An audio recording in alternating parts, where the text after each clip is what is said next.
No sé si se escucha bien. Estamos esperando la entrada de Jorge. Gracias, Jorge.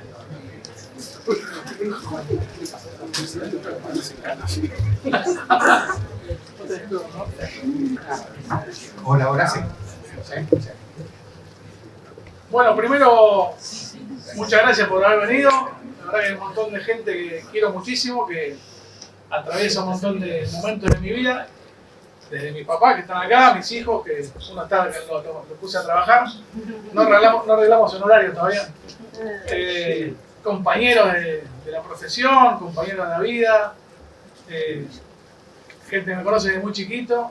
Gente que no me conoce. Yo recién hablaba con el señor Osvaldo, que se salvó de casualidad la puerta 2 y vino porque hoy escuchó la promoción de Víctor Hugo Morales en la radio. Es decir, sí, bueno, mucho gusto, gracias por venir. Y como decía, gente que quiero mucho y que me quiere mucho. Otra gente que conocí con esta investigación que estamos presentando, el libro Una tarde de junio, que habla sobre la tragedia de la puerta 12, que es un tema triste y que me parecía necesario que se escriba algo, ¿no? Que era rarísimo que no se escribiera. Lo vi obviamente Facu, amigo de toda la vida. Está mi maestra, mi profesora de literatura por allá atrás, Susana. Sin dudas es fundamental para que a mí me guste leer y escribir, sobre todo por su insistencia y su seriedad adelante de una clase, ¿no? Que después la conocí como compañera de trabajo y esa seriedad era solamente dentro de la clase. Pero la realidad es que es eso, es un montón de gente que me fue acompañando en el camino, y creo que el libro es un resumen de eso. La gente que me conoce como persona, todo lo que me conoce como persona está en el libro, o es consecuencia como soy, perseverante, insistente, bien tauro, y gente que me conoce como profesional, creo que ahí, todo lo que soy como profesional está ahí. Obviamente para mí es un orgullo que esté al lado mío Ezequiel Fernández Murques, palabras mayores me voy a poner de pie.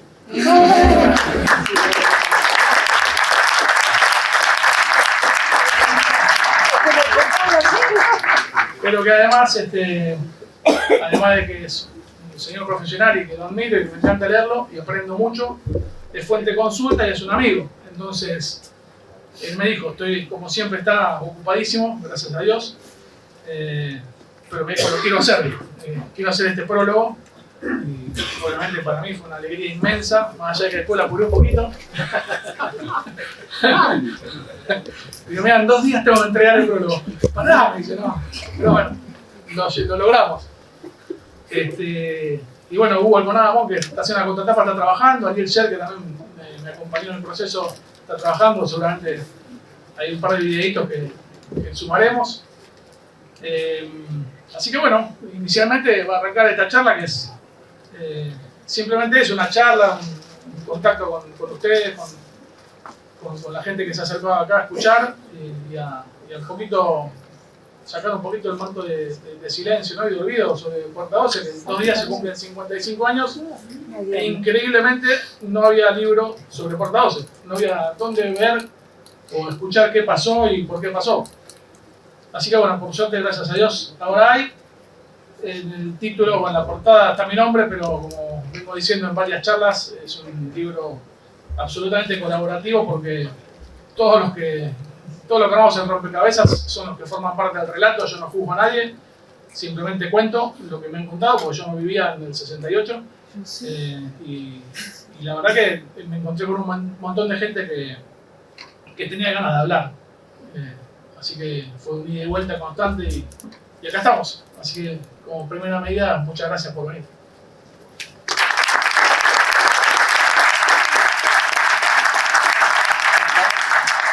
Se supone, toma la palabra el señor Ezequiel Fernández. Buenas a todos. Bueno, primero el agradecido, se lo dije a Pablo, fui yo, porque me invita a participar de un fabuloso ejercicio periodístico. Y como aún con todas las críticas que tengo hacia el periodismo, amo el periodismo, entonces cuando encuentro periodismo del bueno, estoy como que orgulloso de que me inviten a participar de eso. Y aparte que es un amigo, y entonces se juntan las dos condiciones, como para que uno pueda estar presente y participando. Y aceptando que lo presionen a última hora para el prólogo también. La marca apareció así. La ventaja de la mitad. Sí, pero me enojé. A ver, ¿por qué digo un ejercicio? Primero, es uno de los... juro, de muy pocas cosas me jacto y he leído muchísimos libros deportivos. Muchísimos. Y de todos lados, de numerosos países. Y entre todo eso que he leído, el libro de Pablo es una de las mejores investigaciones periodísticas deportivas con las que me he encontrado. Cuando digo que es un ejercicio de puro periodismo, me refiero a que cumple con el ABC del periodismo. Que yo diría, primero es escuchar, ¿no? Que uno dice, siempre me refiero, el maestro Guy Talese le preguntaron una vez cómo lograba tan buenas entrevistas y él dijo, no dio ninguna receta periodística. Él dijo, no, es muy simple, me gusta escuchar, dijo Talese. Bueno, ¿y qué hizo Pablo? Convocó a los protagonistas de esta historia. Decir protagonistas cuando son víctimas, puede haber una contradicción allí. Pero escuchó a las víctimas, a los sobrevivientes de esas víctimas. Y sobre ellos armó la historia. En el periodismo se usa una expresión de che, esto es una bomba, che, este tema es una bomba, uy, tengo una bomba. Es una expresión que podríamos discutirla, claro, pero se utiliza. Bueno, Pablo tenía en sus manos un tema bomba. Cuando digo un tema bomba es un tema que porque había sido poco explorado en el periodismo. Y con ese tema, y como buen periodista logró descubrir cosas que estaban ocultas, entonces en periodismo también le decimos, che, tenés una bomba ahí también. Uy, o sea, sobre un tema bomba tenía bombas. Y discúlpenme que redunde que reitere esa expresión. ¿Y qué hizo? Bomba sobre bomba y sobre un periodismo que en estos tiempos ya lo sabemos. Más que informar, deforma muchas veces.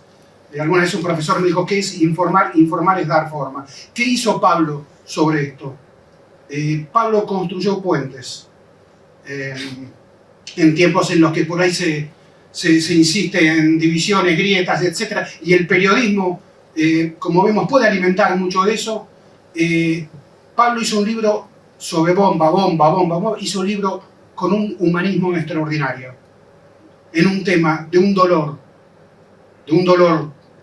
ruidosísimo, un dolor tremendo. Pablo hizo un ejercicio de dignidad para las personas, para las víctimas, porque las víctimas dejan de ser un número, las víctimas pasan a tener nombre, apellido, es más, corrige apellidos mal escritos, tienen nombre, apellido, tienen una vida previa, tienen sueños previos. Y los sobrevivientes y sobrevivientes familiares de las víctimas tienen un dolor posterior con el que conviven. Y Pablo trata ese antes y ese después con un ejercicio de humanidad extraordinario. Le da dignidad a todas esas personas que vuelven a ser personas, dejan de ser un número. Entonces a mí, cuando yo digo, che, qué tema pesado, qué tema bomba, diríamos, uy, tener revelaciones, y lo que más me maravilló de este libro es ese ejercicio de humanidad que hace, que es difícil encontrar a veces hoy en el periodismo. Y esto no quita la crudeza. ¿Qué es la crudeza? La crudeza es los hechos como son. Y esos 5 minutos, 137 escalones del 23 de junio del 68 son un horror.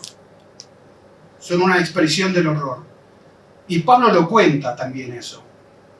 O sea, todo ese ejercicio previo, de vida posterior, de sueños y de dolores, no eximen a que Pablo haga un ejercicio notable de esos 5 minutos y durísimo. Y ese ejercicio que hace incluye, Pablo no es juez, no es policía, es periodista. Entonces no emite condenas, cuenta, informa. Y en ese contar, claro, hay gente que queda mal parada. Hay un contexto de país. Era un contexto que hoy llevamos con 40 años de democracia, claro, resultaría sencillo, pero en los años 60, 70 éramos una serie continuada de dictadura tras dictadura, y había dictadura en el año 68. Entonces había limitaciones para poder juzgar al poder, para poder informar sobre el poder. Hoy puede ser más sencillo hacerlo, claro, como debería ser siempre. Y entonces uno puede entender un contexto difícil. Aún con ese contexto difícil uno entiende las limitaciones, pero también entiende las complicidades. Y en el mero contar, Pablo desnuda complicidades allí con el poder de turno. Y es muy interesante ese ejercicio, porque en esa enumeración de cadenas cae el periodismo también. Yo siempre recordé un extraordinario trabajo documental que hicieron los ingleses, la BBC, creo que es el documental sobre la tragedia de Liverpool, de Hillsborough, año 89, ¿no? 89 digo bien, sí. Cerca de 80, la cantidad de víctimas es parecida también. Y cerca de 80 hinchas de Liverpool que mueren asfixiados, aplastados con una reja. Y claro, eso sucedió a la luz, ¿no? Estaban en una tribuna, entonces las imágenes son tremendas, las imágenes. Hay que verlos y documentar, son tremendas. La puerta 12 sucedió a oscuras, ¿no? Entonces no están esas imágenes. Entonces la crónica cobra todavía mucho más valor. Esas imágenes seguramente ayudaron a impulsar esa tragedia, y en ese documental queda expuesto, por ejemplo, el comportamiento de un diario de Sun, uno de los diarios más populares del Reino Unido, si no es el más popular, que publicó en su página The Truth, la verdad, ¿no? Le puso. ¿Y qué era The Truth? The Truth era el comunicado policial. Y eso es la verdad. Era el comunicado policial con el apoyo del gobierno de Margaret Thatcher, que había mejor echarle la culpa a los hooligans, mejor echarle la culpa a los hinchas.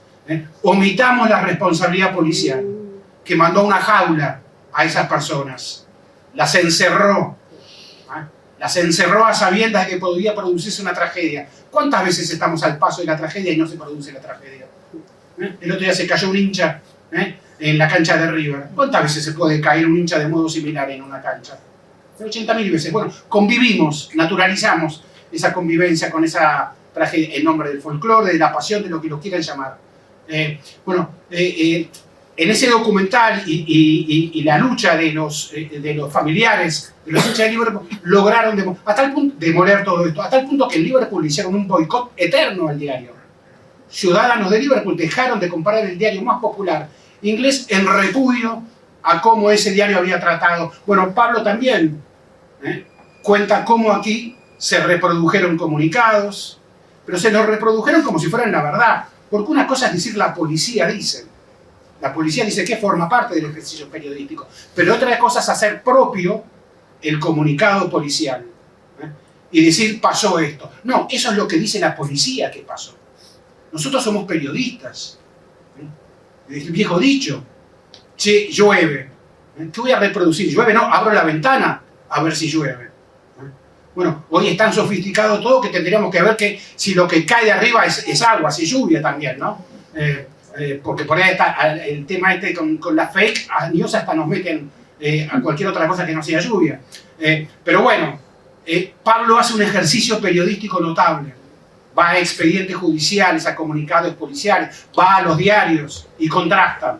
Porque de eso se trata el periodismo también, de contrastar, de darle voz a todos y especialmente darle voz a las víctimas, a los damnificados. Y esto es lo que hace Pablo entonces en su laburo. Así que yo no tengo más que, no quiero seguir porque el dueño de esta noche aquí es el colega y amigo Pablo Lisoto. No tengo más que felicitarlo.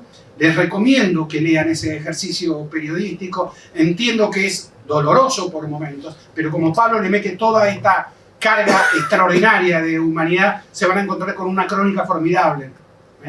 donde les digo, las víctimas tienen dignidad, recobran dignidad allí. Así que los invito a leer este trabajo. Sé que el fútbol suele ser de memoria corta, un domingo sos Gardel y el otro domingo te vas a Devoto, pero Pablo, que no era testigo, ¿no? Ni siquiera había nacido, nos trae a 55 años y nos recuerda que en el fútbol, aún en tiempos de 5 millones celebrando Qatar, aún en tiempos de felicidad popular, porque eso es el fútbol, también el fútbol es felicidad popular, bueno, en medio de toda esa felicidad popular hay que hacer periodismo también.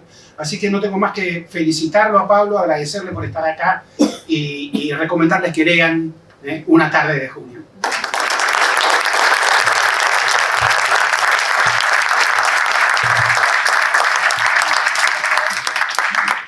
Bueno, yo veo muchos estudiantes de periodismo que acá trajo mi amigo Damián Cáceres, y es cierto lo que decís, al no estar vivo yo cuando pasó esto, el primer punto era clave, que es cómo creerle a la gente.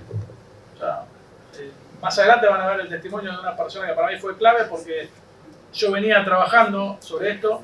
Pablo Viñone, profesor de acá de la escuela, me planteó en el 2018 hacer una nota de los 50 años de Porta 12, ¿no? Y esa nota había que publicarla el 23 de junio del 2018, no había manera de que yo estire mi investigación a otro día. Pero me quedaron 200.000 cabos sueltos que empecé a indagar y a averiguar. Y bueno, antes en los agradecimientos no lo dije, pero lo digo ahora, estoy muy agradecido y a mí me moviliza también estar acá porque yo estudié en T de Portea, vine acá, subí 200.000 veces esas escaleras. Creo que mi mamá la segunda vez que viene, por la primera fue acompañarme a inscribirme. No, la segunda vez que viene ella, pero yo vine todos los años porque me siento en casa. Entonces, poder presentar este libro acá también es muy grato, así que obviamente gracias a Jorge, a Juan, a Carlitos. Jorge Búsico tenía 10 años y estuvo en la Porta 12, perdón, está en el libro y estuvo en el Monumental. Es un testigo importante, porque lo que él vio, otro no, lo vieron un par de personas más, y por eso lo validé y eso quería decirle a los chicos. Cómo validar un testimonio de algo que uno no vio. Mínimo 3 versiones de gente que no se conozca entre sí que te digan lo mismo. Si ese día 5 personas me decían que nevaba. No pasó, pero me quiero decir, era la única manera, porque si no, no tenés otra alternativa para reconstruir una historia o un rompecabezas, como vengo diciendo, de algo que uno no vivió.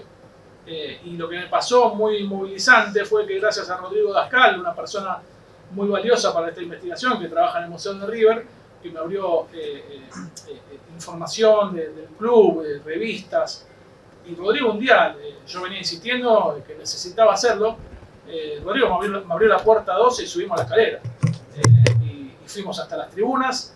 Y yo cuando llegué arriba y empecé a bajar, estaba al lado de Rodrigo, creo que estará filmado, le iba contando, yo ya con todo lo que me habían contado un montón de gente que está acá, más toda la cantidad de gente que hablé por teléfono, yo ya había estado en esas escaleras, entonces sabía que cada milímetro, acá pasó esto, acá pasó lo otro, acá estuvo tal persona, acá, y mínimamente, que yo dudaba de todo inicialmente, hubo un video de Boca que no, obviamente está bien y estuvo buenísimo y está espectacular lo que viene haciendo Boca, y una de las grandes cruzadas mías es que después de esto se involucran en otros clubes, River, Racing. Yo tengo comprobado fallecidos de River, hay un fallecido de Racing por lo menos, porque estoy seguro que hay más hinchas de otros clubes, y que empiecen a hablar todos, porque ese momento fue una tragedia nacional, no fue un tema de Boca, pero en buena hora obviamente que Boca se involucre. Pero cuando yo vi el video de Boca en el 2020 que decía 80 escalones, que no sé qué, y 80 escalones, yo dije, no son 80 ni de casualidad, pero apostaba que no eran 80, y fui y eran 113 escalones, o sea, lo conté, pero me refiero es fundamental en nuestra profesión dudar, y tratar de corroborarlo o contrastarlo con datos. O sea, ahí no invento nada, si no sería una novela, son todos datos, y es toda una reconstrucción sobre la base de gente que me cuenta. Y vuelvo a insistir en que ojalá que esto sirva para que todo lo que viene haciendo Boca también se replique, para que se viva como una tragedia nacional. Es como que dentro de 40 años nadie hable de Cromañón, que lo vivimos como una tragedia nacional. Dentro de 40 años te digan, nada, fue un tema de rock, y se minimiza. Y es triste, pero sucede con un montón de temas acá. no sé, la tragedia de 11 yo hablé y no pude investigarlo porque estaba con esto, pero hubo una gente que me dijo, hubo un accidente muy similar a comienzos de los 70. Yo ni sabía y me fijé para corroborar por esto de dudar y era cierto, no sé el detalle, pero me refiero a, como que nos vamos olvidando, es una cosa que seguramente de lo psicológico nos sabrás explicar mejor vos más, pero es defensivo. Bueno, exacto, es defensivo. Bueno, nos olvidamos y no pasó. Hay gente que debe pensar que no pasó. Incluso hasta el silencio, que no creo que sea desde el lado de la maldad de que no hable River, no hable Racing, no hable la AFA, o no se hable, que no sea un día de bandera media asta, ¿no? Pero desde el desconocimiento. En estos días que yo promocioné esta charla y el libro, obviamente, uno me recordaba, no pusiste que River puso una bandera que hacía Puerta 12 un grato recuerdo. Pero a esa gente hay que educarla, porque no lo hicieron de malos. Dentro del folclore, desde el desconocimiento, posible contar, pero flaco, murieron personas. Ese día la gente no se fijaba de qué cuadro eran los muertos. Eran muertos y había una desesperación tal que esto fue a las 5 de la tarde y a las 6 habían donado 200 litros de sangre para los heridos. La gente, nadie decía, che, yo dono mi sangre, pero si es de Boca, si no, no dono. Es como que es raro pensar eso, o la locura que decía Ezequiel, el periodismo y del día a día acá, nos lleva a totalmente esa grieta, ¿no? Esa pelea constante de enfervorizar pasiones, ¿no? No sé, me parece que de ese lado lo que se trata en el libro, que gracias a Dios me tocó reconstruir o contar a mí, es eso, es que da lo mismo, o sea, no, pues murieron tantas personas, murieron hincha de Boca, hincha de River, murieron un montón de gente, y murió, por lo que a mí me han contado, insisto, más de 3 personas, murió mucha más gente de la que se dice. Yo en el libro tengo comprobado con nombre, apellido y edad 74, y no tengo duda que murieron muchos más, porque hablé con el sobrino de una persona, se llama Del Forsueldo, y que es uno de los que velaron en la Bombonera, y a través del diario hicimos el pedido de acceso a la información y Del Forsueldo en el registro civil no existe. Entonces es raro, y en una época donde, como vos decías, dictadura, había ocultamiento y había una preocupación de derivar el problema para que los hinchas de River crean que fue un problema de Boca por salir rápido y los hinchas de Boca crean que fue culpa de River por no abrir las puertas, por sacar los molinetes, y bueno, ahí se fue diluyendo lo que pasó. Entonces es un asunto. Primero recordemos a Ediciones al Arco, Sí. Chopo querido, allá Chopo Bucarate, Marco González César, que 20 años, 150 títulos, están haciendo un laburo extraordinario para la difusión del periodismo y de la literatura deportiva, así que los felicito también a ellos, que me había olvidado de mencionarlos. Y yo también una cosita, porque en tiempos donde nadie se arriesga, ellos me dijeron el primer día, sí, lo hacemos, no habían visto ni una coma, y no sabían que si iba a ser una novela o si iba a tener, si iba a ser sólido, confianza 100%, nos conocíamos, pero creo que este libro es el más sólido de los que escribí, y me metí con un tema, como dije antes escribimos historia de los Juegos Olímpicos, los Mundiales, pero de este no había nada para escribir que hubiera escrito antes. Eso te quería preguntar justamente, como hay muchos alumnos, hemos sido ambos, diferentes etapas, alumnos de periodismo, y supongo que le va a interesar a todos, por ahí en tiempos en los que escribir es más complejo, ¿no? Las redes, TikTok, etcétera, dan otras formas de comunicación y se lee menos tal vez, y a mí me interesa saber cómo planificaste, cómo guionaste, cómo fue ese proceso, porque el libro mantiene una tensión del principio hasta el final. Está muy bien pensado eso. A veces un artículo es una carrera de 100 metros, ¿no? Pero un libro es como un maratón, y uno tiene que saber regular. Porque tiene que mantener, porque uno no escribe para su ombligo, escribe para que lo lean. Y entonces necesita recurrir a ganchos para atraer al lector, porque si no nos abandonan a la primera página. Y esto suele suceder. Entonces me gustaría si le puedes contar a los alumnos, hay muchos aquí, ¿Cómo fue? ¿Cómo planificaste eso? ¿Cómo guionaste eso? ¿Cómo te ordenaste para este tema? Que en realidad fue mutando, porque también hay cosas que van sucediendo que te alteran la planificación. Inicialmente, yo conozco, y un rato lo vamos a ver porque está buenísimo el testimonio, me escribe una persona un año después, en el 2019, Darío, un amigo que vive en Madrid, un hombre grande, que me escribe un día y me dice: me gustaría contactar con vos por la nota que hiciste por los 50 años. Lo llamo el otro día por un papelito para anotar algo. No sabía más por dónde anotar, hablamos como 3 horas. Y me dice: diste en el palo. Y dice: yo salí por la puerta 12, estaba la puerta abierta, no había nada, salí, me doy vuelta y veo todo. O sea, era fundamental ese testimonio. Y bueno, me cuenta que él estaba dentro de la barra de Boca, que tenía 15 años, me contó las jerarquías, él estaba en la barra de los pendejos, de la barra que estaba Quique como jefe, Quique el Carnicero, que es un gran apodo, pero en realidad también era el carnicero del barrio, por eso Quique el Carnicero. Y bueno, cuando hablo con él, también hablo con Hernán Soria, que está por allá presente, una persona que trabaja en Boca y sobre la parte de historia, igual que Sergio Brignardiero y José Palazzo y Sergio Lódice, gente que estaban involucrados con toda la parte de la historia del club. Y Hernán me contacta con Diana Bombernal. Diana Bombernal es hermana de Guido, también está por allá presente. Y yo la quería conocer, porque ahí me empiezo a involucrar con esto que decís vos, puerta 12, tantos muertos, terminó, listo. Todo de Boca, supuestamente, terminó. Y yo decía: ¿y esa gente que murió, cuáles eran sus ilusiones? Y al revés, después de lo que pasó, y la gente que pierde a una persona en un hecho tan dramático, ¿cómo sigue la vida? O sea, porque gracias a Dios no me pasó y yo quiera no me pase, pero ¿cómo se sigue después de algo así? Para entenderlo, y sobre todo esto que hablamos antes, nadie se interesó hasta el 2008 que Pablo Tesoriere hizo un documental y que se involucró, y que el gran acierto de eso es que se empezó a hablar de vuelta a los 40 años, que uno puede entender hasta el 83, el silencio, lo que fuere, pero después del 83 no hay excusa. Entonces hay 15 años de silencio, 25 años de silencio. Entonces ahí me empezaba a interesar el tema desde el lado humano. Entonces digo: bueno, vamos a hacer la versión del hincha que se salvó de casualidad y que vio todo, la versión de Diana, como la familia, cómo era Guido, cómo se transitó todo, y la versión periodística mía.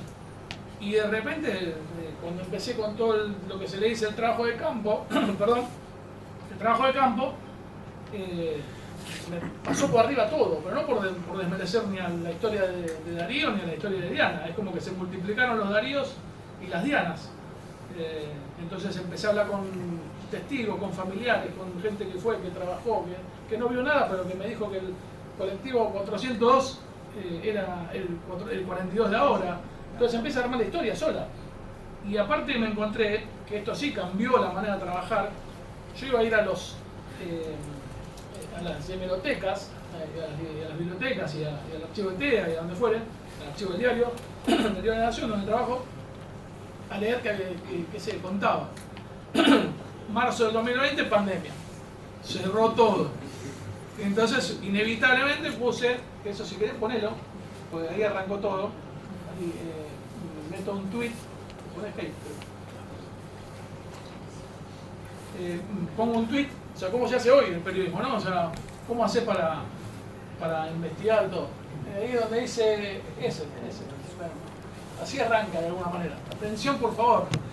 Como si fuera un altoparlante, pero en Twitter. Y bueno, por suerte muchas cuentas con muchísimos seguidores más que yo se hicieron eco. En 3 días fue ese número, 233.000 personas en 3 días lo vieron. Interacciones 15.600, quiere decir 15.600 personas que me escribieron o me contestaron ahí, o yo estuve, mi tío, mi primo. Bueno, pasaban el teléfono y todos mensajes por privado, por el mensaje directo. Y ahí arrancó. Y es como que no paraba, porque lo que sucedía es que empezaba a hablar, con la ventaja de que en la pandemia todos encerrados, hablaba con 3, 4 personas, gente que tal vez estaba sola en su casa, gente que necesitaba muchísimo hablar.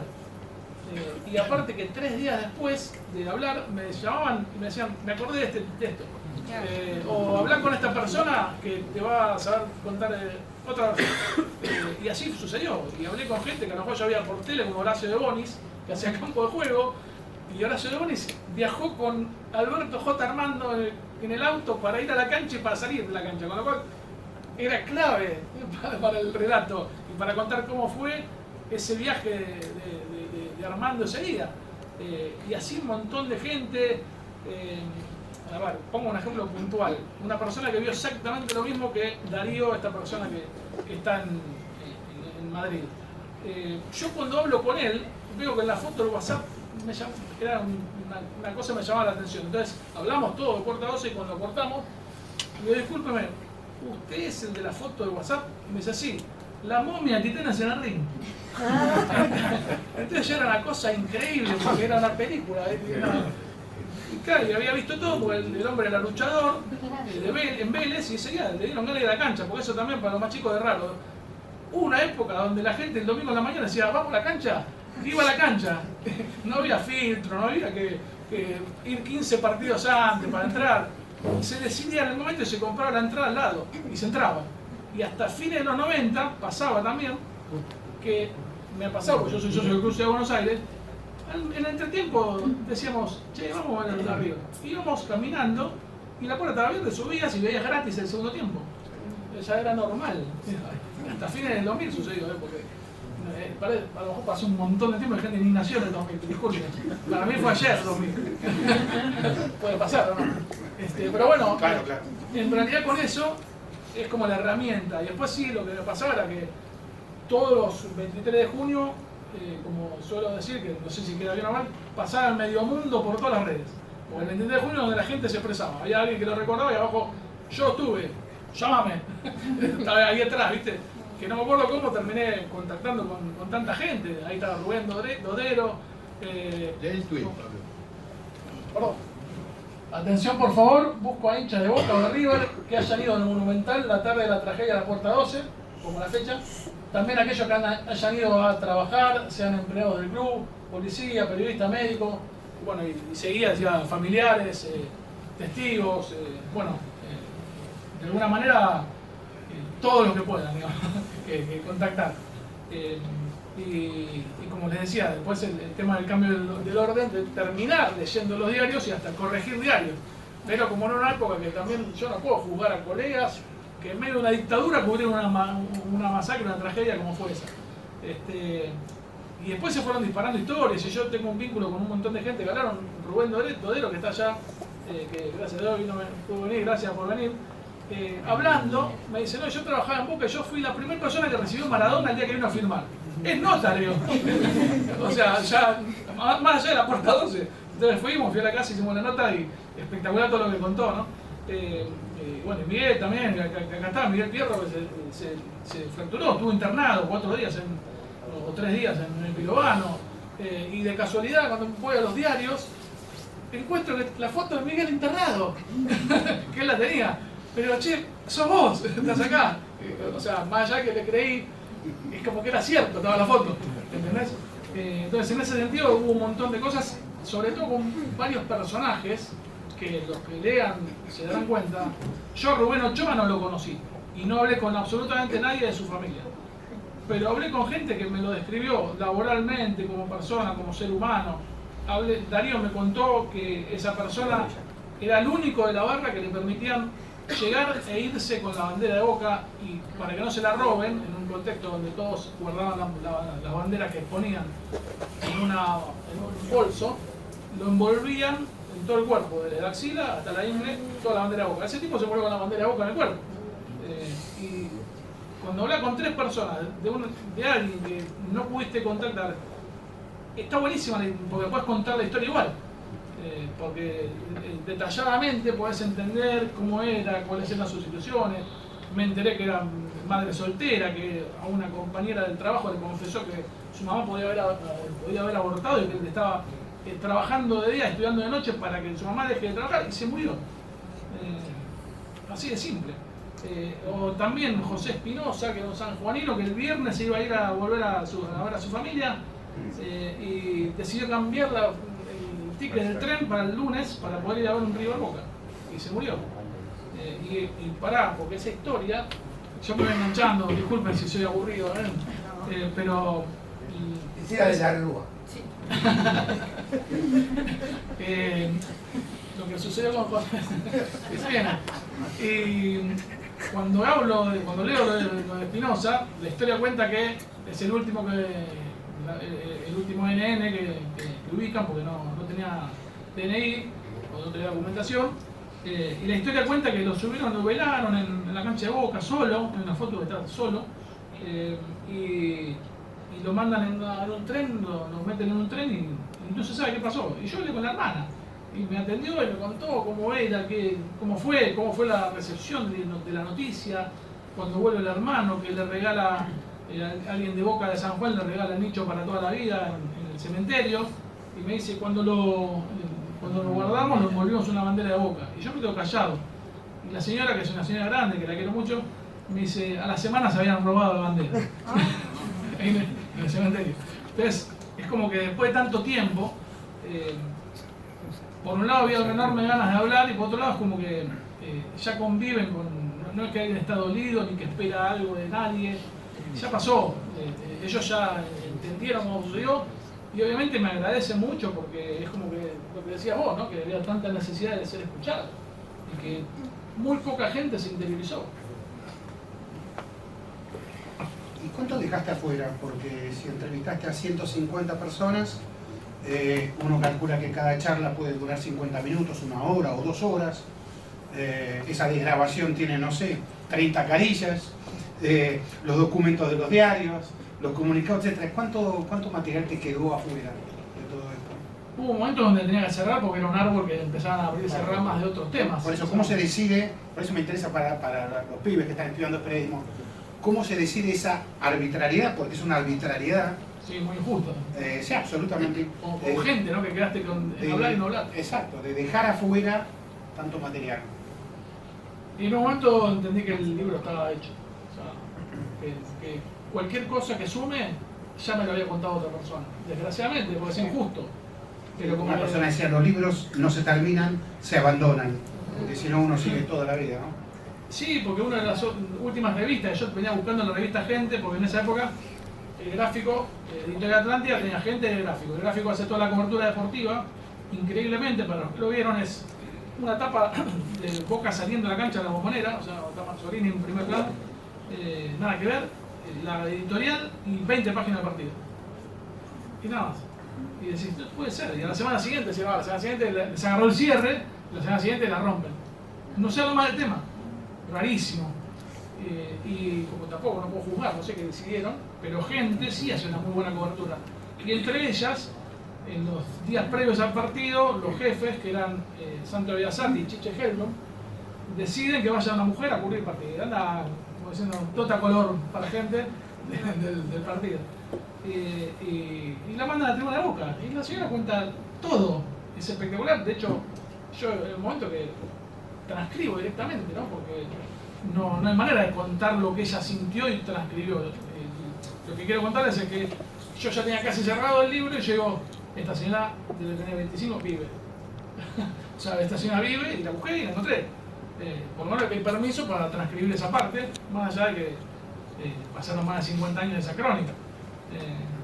Porque es eso, o sea, es cualquiera de ustedes y sobre todo los más chicos, pregunten a sus familias. ¿Qué recuerdan? A lo mejor alguien conoció a alguien que estuvo ese día o conocieron a alguna familia de algún fallecido. Recién hablé con una persona por acá que me dijo que un amigo, Osvaldo, está por ahí, que fue a la cancha, se salvó y un amigo falleció. Y así todo. Es como que, como vuelvo al mismo ejemplo. Con Cromañón todos tenemos una historia cercana. Mi primo de casualidad no fue al Cromañón. De casualidad, y la familia estaba segura que había entrado. Por suerte no. Y así, cualquiera de nosotros, sobre todo la gente grande, tiene que tener algún vínculo de recuerdo, o de la cancha, o del contexto de lo que sucedía. Ariel, gracias por venir. Gracias por venir.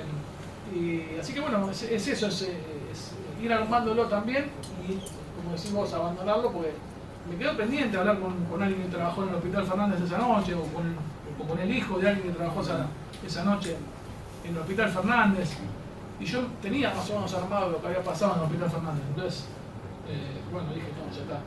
Y el único contexto incómodo que sentí, porque llegué, tenía a Juan Trenado, que es un gran jefe, un gran compañero, debe estar trabaja en el archivo del diario, es como tener a Messi en la utilería, pero bueno, Juan Trenado está en el archivo. Siempre me empujaba un poco más. Entonces yo, che, conseguí esto. Y pero tendrías que. ¿Hablaste con.? No, bueno, entonces. Encontré. ¿Hablaste con policía? Me dice. O sea, no. Y bueno, hablé con 2 policías y ahí ya no me dijo más nada. Ya está. Es como que, si Juan no me pide más nada, pues. Una última pregunta me queda a mí. Durante años escuchábamos en las canchas el canto de los hinchas que decían. No había puerta, no había molinete, era la cana que pegaba con machete.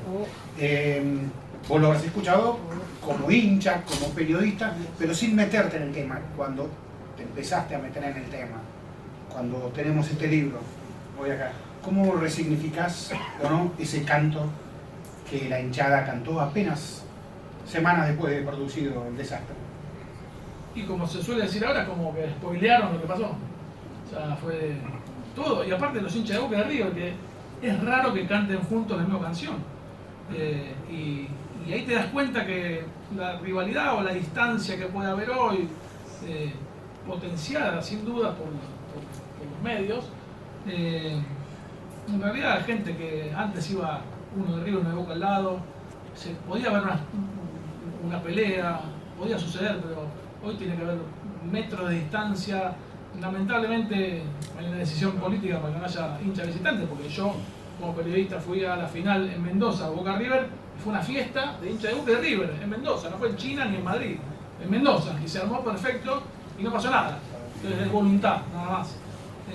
Y no creo que volvamos a ver esto de sentarse uno al lado del otro, pero había una hermandad que sucedía dentro del contexto de los hinchas, del partido. Al punto, y perdóname si me fui por la rama de tu pregunta, que el jefe de la barra de Boca, que era Quique, le compraba la carne para su carnicería a el jefe de la barra de River, que era el Loco Domingo Romano, que trabajaba en el mercado Spineto. Entonces ahí te metes en toda una vida de una Argentina, el mercado Spineto yo lo llegué a vivir, pero que no vivimos nosotros. Y decís, esta gente, que lo pongo en el libro, era gente normal que se divertía agarrándose a trompadas y afanándose bandera los domingos, pero que eran laburadores, no era un negocio estar en la barra. Realmente había una cultura del aguante, pero no desde el lado de la violencia, de las drogas, de las armas o de los negociados por fuera del fútbol. Era otra cosa, totalmente distinta, incluso hasta desde el lado de los códigos, porque yo hablé con Darío y con otros barras de la época que me decían, la barra de Boca surge con boxeadores. La mayoría de los primeros son los hermanos Laudonio, un señor llamado Jorge Corea, el negro Bombón, y eran boxeadores. Y ellos me decían, mirá, nosotros íbamos 100 y había 15 arriba con una bandera, iban 15, agarrarse a trompadas. Si se ganaba la bandera, se ganaba, si no se perdía. Pero iban 100 contra 15, o iban 100 contra 1. Cambió. Y lo mismo era, si uno se agarraba a trompadas y el otro se caía al piso, no se lo tocaba hasta que se ponga de pie. Entonces todo eso se perdió, desgraciadamente. Entonces contar eso también es entender otro mundo, la verdad.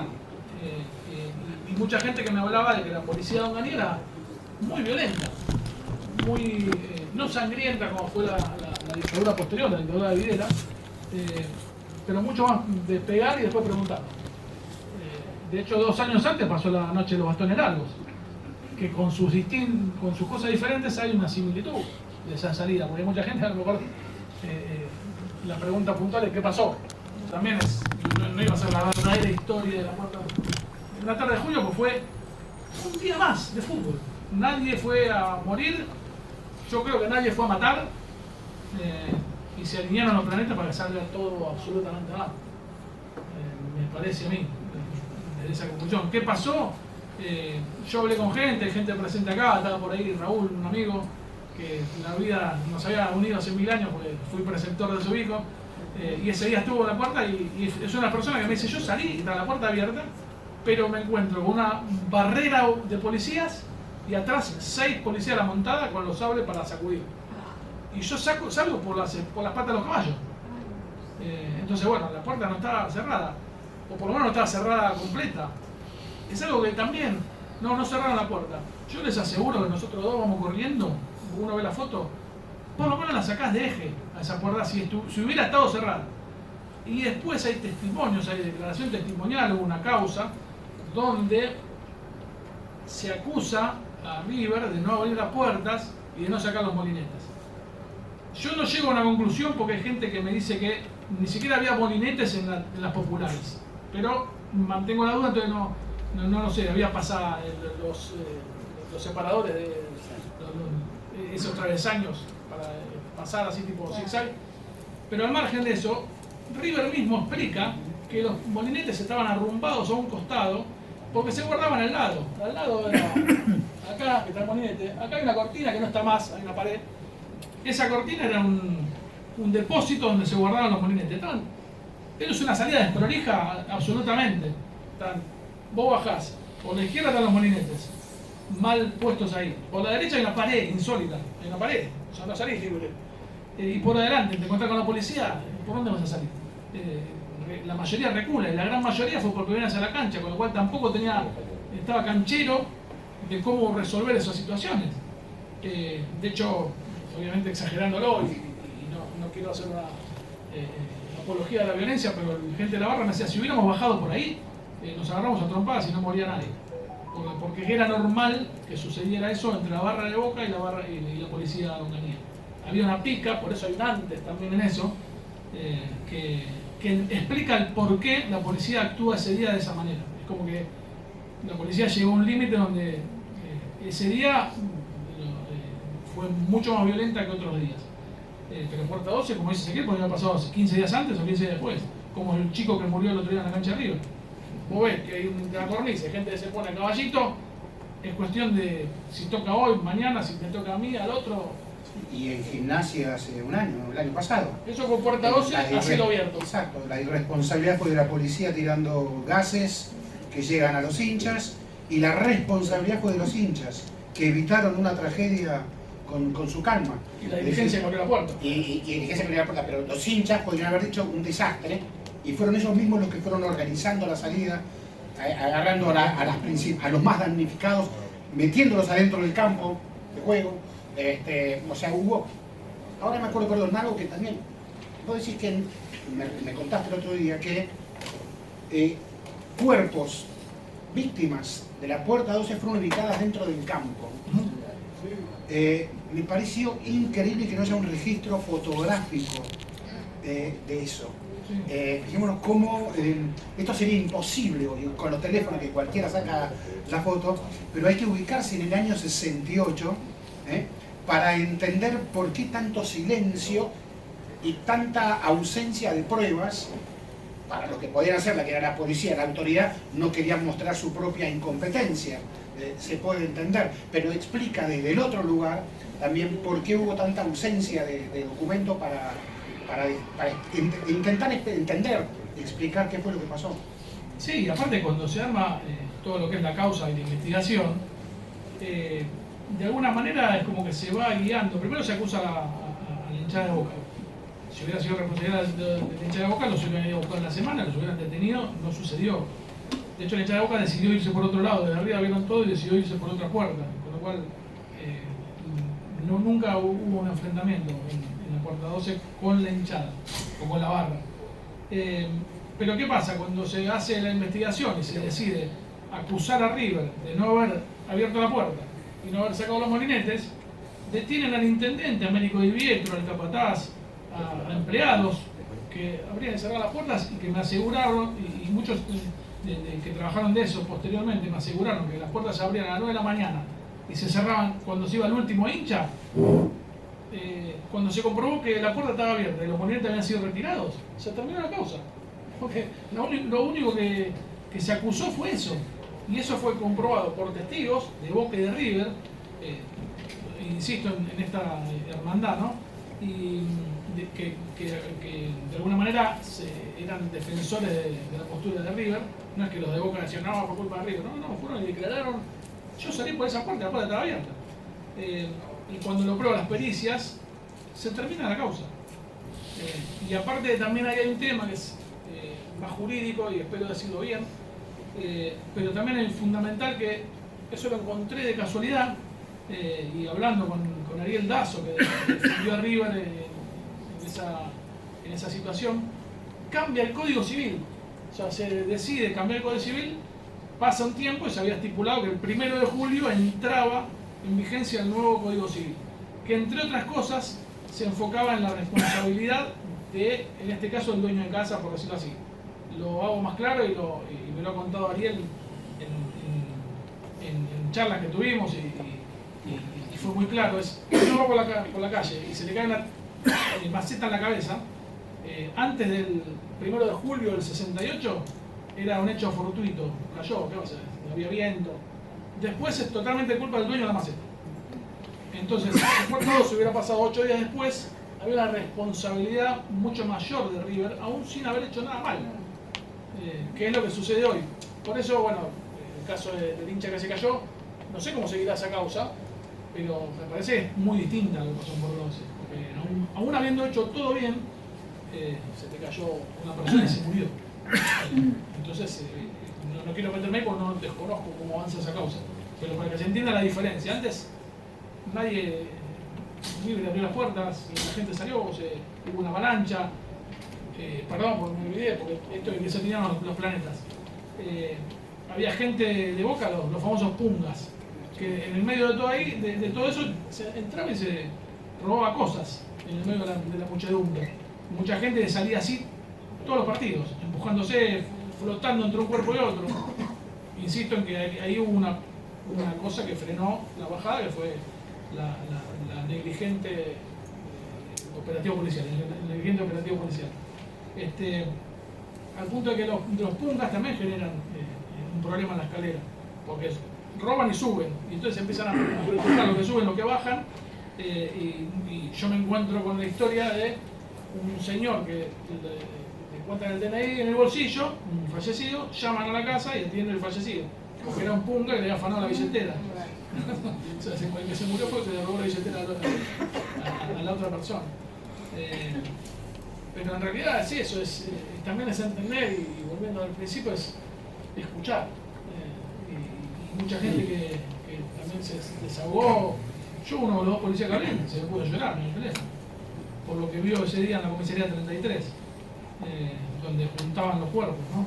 Y la indefinición de gente desesperada que subía muertos a las camionetas o los autos particulares, y uno desde la distancia, yo qué sé si fueron a la comisaría, al hospital, o eran camionetas que se llevaban gente a otro lado, porque era una época donde a lo mejor un tucumano venía a Buenos Aires a lograr una mejora económica para él, y a lo mejor la familia nunca se enteró que esa persona murió en Puerto Rico, y nunca se va a enterar. O sea, es eso, como que si hay gente que eran NN y quedaron ahí. Por eso es que yo creo 3 versiones, de las cuales 2 eran policías, que murieron mucha más gente. Y que se le puso a llorar y me dijo, vi mujeres fallecidas, vi bebés. La crónica de esta mujer, de Cristina Irala, habla de una señora que está llorando con su nene de 6 años, que se le murió el hijo de 8. No está, ese pibe de 8 años yo no lo encontré, no existe. Como no tiene nombre y apellido, no sé quién es. Pero se murió, porque yo le creo a esta señora que hizo la crónica y es colega. Entonces, hay un montón de cosas que nunca se van a saber, desgraciadamente, porque se intentó ocultar y se mezcló en la rivalidad y todo eso que lamentablemente puede estar muchísimo más potenciado. Creo que estamos, no sé si me gustaría mostrarles el video de Darío, que para mí es una pieza clave. No quiero aburrirlos, si se hace largo. Quería participar y me gustaría participar. Mi nombre es Julio César Fernández, tengo 68 años y el domingo 23 de junio de 1968 fui testigo directo de la tragedia de la Puerta 12. Tenía 13 años, era integrante de la barra de Boca, de la barra de Quique. Ingresé en la barra con 11 años. Mi relato en el libro Una tarde de junio, redacción a cargo de Pablo Lisotto, abarca desde el partido que jugó Boca con Platense, en la cancha de Platense, de Manuela Pedraza y Kramer, hasta el siguiente partido en la Boca contra Estudiantes de La Plata. Estuve durante los últimos 30 años intentando ponerme en contacto con los medios de comunicación de Argentina para dejar claro la historia, para contar, para relatar lo que yo viví, que fui testigo, como dije antes, directo. Entonces, no conseguí absolutamente nada. Medios de comunicación les explicaba la situación, me ofrecía para aclarar el tema cada vez que llegaba el 23 de junio, bueno, que se cumplía un año más de la tragedia. Muchos medios... Máximo me dice, 7. Así que imagínense. Pero bueno, es esto también, es todo un grupo de gente, de amigos que me deja este trabajo, ¿no? De gente que no conocía y que ya estamos vinculados para siempre, con familiares de los fallecidos, con Darío, con un montón de gente que sí conocía y que me enteré que habían estado acá. Así que bueno, muchísimas gracias a la gente que conocía, Hugo Pardo, que me conoce del club de cuando yo era chiquito y fue al Cansapelotas ese día. Increíble. O ese día no fuiste al Cansapelotas, pero eras al Cansapelotas y estuviste dentro del club. Entonces, es como que un montón de gente que conocía y que no conocía ayudaron a todo esto. Así que bueno, primero muchísimas gracias por venir. La verdad que es una noche bárbara y gracias por venir presencialmente, con el día que llovía, yo dije que pare de llover, que hay algunos que se van a arrepentir. Y como Ezequiel dice en el prólogo, si bien es triste que sea cierto, muy posiblemente es, lo que se lean va a aparecer el guión de Netflix. Entonces me gustaría despedirme con un tráiler que armó mi hermano, que si hay algún interesado en la sala para sustentarlo económicamente, hacemos el documental. Pero bueno, véanlo y con eso cerramos y bueno, nos estamos viendo.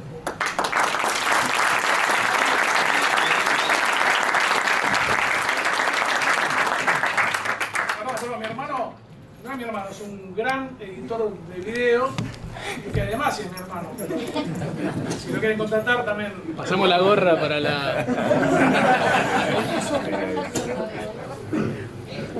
colaboración.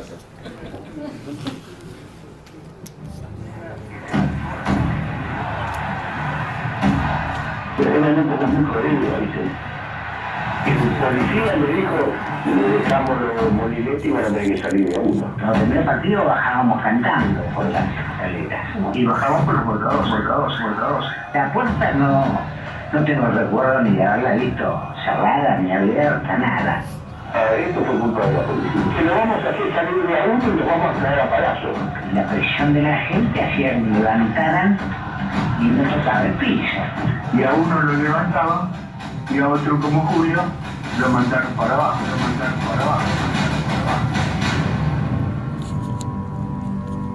No tenés tiempo de tener miedo porque yo pensaba que no podía morir de esa edad por una pelotudez así. Eso es una cosa que no te lo sacan nunca de encima. Uno solo que tropiece, se viene todo abajo.